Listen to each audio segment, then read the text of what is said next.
Dans le livre du prophète Saë, il y a plusieurs endroits où il est prophétise que l'esprit de Jéhovah serait sur quelqu'un. Par exemple, il est dit quelque part du tronc d'Isa naîtra un rejeton. Il est dit, l'esprit de Jéhovah reposera sur lui, esprit de sagesse et d'intelligence, esprit de conseil et de force, esprit de connaissance. Il est dit aussi, prophétisant qu'un enfant, nous et N. Ainsi, l'esprit de Dieu sera dans cet enfant, pour que cet enfant soit rempli de puissance, rempli d'autorité, qu'il ne juge pas sur l'apparence. Ce moment-tel, dans le livre d'Esaü, dans la partie précédente, dans les chapitres précédents, il est dit que l'esprit de Jéhovah sera dans une personne. Plus loin en arrivant au livre du prophète Saë, au chapitre 61, il est dit nouveau. L'esprit de Jéhovah sera sur une personne. Lisons cela. En qui l'esprit du Seigneur éternel est-il réellement? Lisons-le ensemble. L'esprit du souverain Seigneur de l'Éternel est sur moi. Car Jéhovah m'a oint par son esprit. Pour annoncer la bonne nouvelle aux humbles, il m'a envoyé pour guérir ceux qui ont le cœur bris, pour proclamer aux captifs la libère et aux prisonniers la délivrance, pour libérer les opprimés, pour publier une âne de grâce de Jéhovah et un jour de vengeance de notre Dieu, pour consoler tous les affligés, pour donner aux affligés de Sion un diadème au lieu de la cendre, une huile de joie au lieu du deuil, un vêtement de louange au lieu d'un esprit abattu. Ces paroles, notre Seigneur Jésus, dans l'évangile de Luc. Il était Nazareth. Dans une glise, enfin dans la synagogue de l'époque, on ne disait pas glise, dans la synagogue des Juifs. Il a lu ce passage. Quand le Seigneur eut fini de lire, après le Seigneur a dit, cette écriture que vous venez d'entendre est accomplie aujourd'hui. Alors, ce que le Seigneur voulait dire, implicitement, c'est que l'Esprit de Jéhovah, le souverain Seigneur, l'Esprit de Jéhovah, est sur moi. Ce passage s'est accompli dans le Seigneur Christ. Alors, aujourd'hui, frère Héber dit que ces paroles, cette époque, la fin des temps, s'accomplissent également sur le frère Héber. Car l'Esprit de Jéhovah le précleste. De la même manière que sur notre Seigneur, notre Papa, le Seigneur Jésus-Christ, c'est aussi arrive. La fin de ce monde, c'est aussi sur le frère Héber. Ce jour, le prêtre Jéhovah a mis son esprit plat dans le Seigneur, et aussi plat dans le frère Ashber. Pour quelle raison? Est-ce pour quelle raison Jéhovah laissera son esprit soit plat sur ses deux fils? En fait, l'esprit du précleste Jéhovah est sur le Seigneur Christ. Et pour que le Seigneur Christ aille prêcher la bonne nouvelle aux malheureux, pour les sauver, afin qu'ils puissent trouver Dieu, se détourner et revenir Jéhovah le Dieu d'Israël. Et de plus, il veut aussi que le Seigneur Jésus-Christ soit le Rédempteur pour l'humanité, après avoir été crucifié, afin que le Seigneur Jésus donne l'esprit de Jéhovah. Tous ceux qui croient au Seigneur. Et en cette époque, l'esprit du prêtre, ainsi que l'esprit du Seigneur Christ, sont aussi dans le frère Ashber. C'est précisément pour que, travers le frère Ashber, le salut de Dieu soit proclame jusqu'aux exmis de la terre, afin que tous ceux qui croient reçoivent la vie éternelle. Tous ceux qui croient recevront la grâce au début de ce mois-ci. Ah, il semble que ce soit le mois dernier, l'esprit du prêtre, plusieurs reprises. Au milieu du mois dernier, l'esprit du prêtre a dit plusieurs reprises de proclamer, puis une fois. L'esprit du prêtre a dit ceci. Proclame la libération des captifs, proclame la libère des opprimés. Proclamez Jéhovah, de l'Éternel. Proclame le jour de vengeance, de notre Dieu. Il n'a cesse de proclamer, disant aussi que ce passage de l'écriture devait s'accomplir en la personne du frère Ashber. Il a dit, concernant l'écriture de proclamation. Ken ralit la proclamation. Pourquoi proclame-t-on? C'est parce qu'il y a l'esprit de Jéhovah. Proclamer, c'est recevoir l'esprit du précleste Jéhovah. L'intérieur. C'est pourquoi il a envoyé le frère Ashber pour proclamer le nom du Seigneur Jésus-Christ et recevoir le royaume du Seigneur Christ. C'est dire conduire des milliers et des millions de personnes, toute l'humanité qui reçoit la vie éternelle. Proclamer ensemble au nom du Seigneur Jésus-Christ. Oh, recevoir ensemble le royaume du Seigneur Jésus-Christ, proclamer au nom du Seigneur Jésus-Christ, et recevoir ensemble le royaume que le prêt et le Seigneur nous ont donné, c'est-à-dire nous appeler, proclamer, et cette écriture va commencer s'accomplir en Hbr, et elle va aussi s'accomplir en les frères et sœurs, parce que, pour nous, ces enfants, les chants venir d'ici environ 1 ou 2 mois, tous les chants seront entièrement des chants de proclamation, tous de Thérèse Beauchamp. Chaque chant proclame ainsi, finalement, recevoir la GRCS, ce moment tel dans la Bible. Il continue de dire ainsi, en disant qu'une personne est ointe par l'Esprit de Dieu.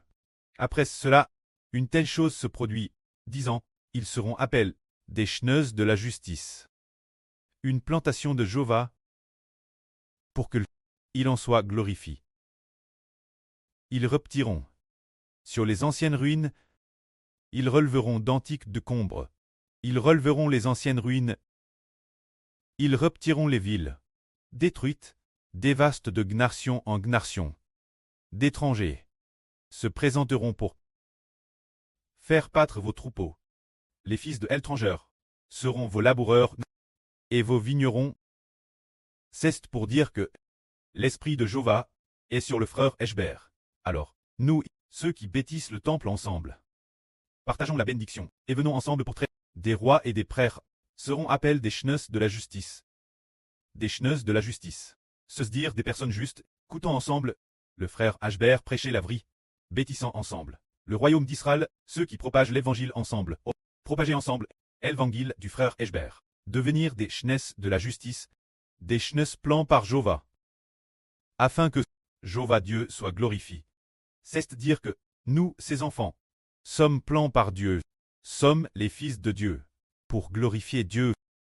Tout cela parce qu'une personne a reçu l'Esprit de Dieu et du Seigneur. Alors, un groupe d'enfants coûte attentivement ensemble, et en coûtant, ils sont plans par Dieu, devenant intérieurement des enfants nouvellement CRS. Ce moment tel, puisque, après ce que nous soyons devenus des cheneuses de la justice, il est dit ici, ils repartiront les lieux dévastes depuis longtemps, ils releveront les anciennes ruines, ils repartiront les villes de Ruit, dévastes depuis des générations. Ce passage dit que le reconstruire diverses villes, reconstruire divers endroits, ce n'est pas vraiment pour reconstruire Jérusalem, ce n'est pas cela, mais c'est pour reconstruire le trône de David, ce qui signifie reconstruire le régime de David. C'est se dire que nous qui composons des chants ensemble, les enfants qui louent le précleste et le Seigneur, devons, avec le frère Hbr, établir le régime de David, se dire établir un pays, pour que l'Israël spirituel soit un pays gouverné par un roi.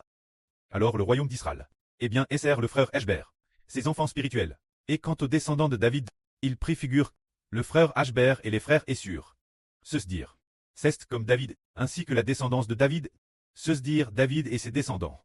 Dans le royaume d'Israël, parmi les enfants d'Israël, sont ceux qui règnent en roi.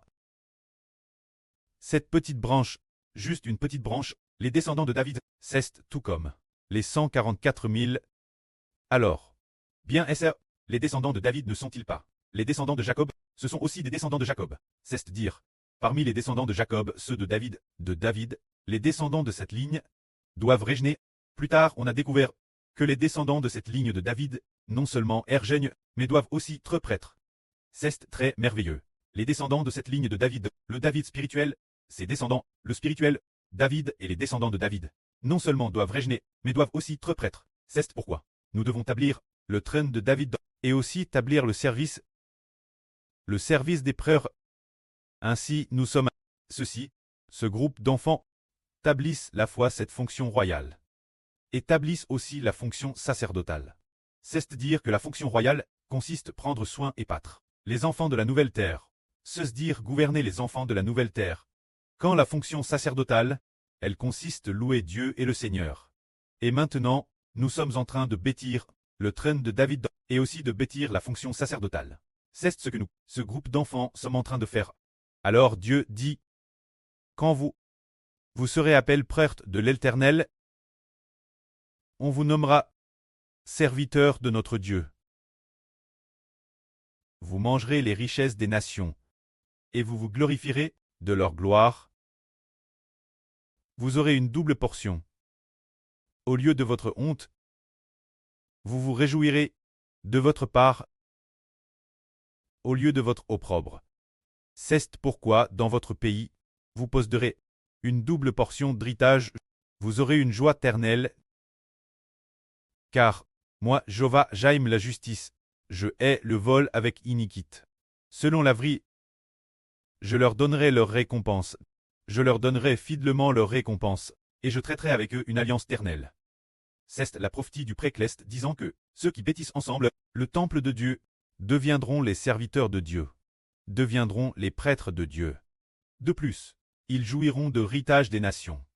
C'est dire que ceux qui bâtissent ensemble le temple, bâtissent le temple, et prêchent l'évangile ensemble, deviendront prêtres et rois l'avenir, et, dans le nouvel univers et la nouvelle terre, ils jouiront de la nouvelle terre, de l'héritage des enfants de toutes les nations et tribus, prenant toutes les nations et tribus comme notre héritage. Toutes les nations et tribus seront notre héritage, ils appartiennent, ce que nous voulons tous dire. Ce qui signifie toutes les nations et tous les peuples. Les enfants de la nouvelle terre, nous appellerons tous, ils sont les serviteurs de Dieu, les prêtres de Dieu, les rois oints par Dieu, dire ceux qui construisent le temple ensemble. Louent ensemble, le Précleste et le Seigneur, seront lèvres par le Précleste et le Seigneur. Appel gloire, appel louange, sont les serviteurs de Dieu. Et Madame dans l'Apocalypse, cette foule de personnes, considère comme ceux du livre de vie de l'agneau, considère comme ceux de la première résurrection.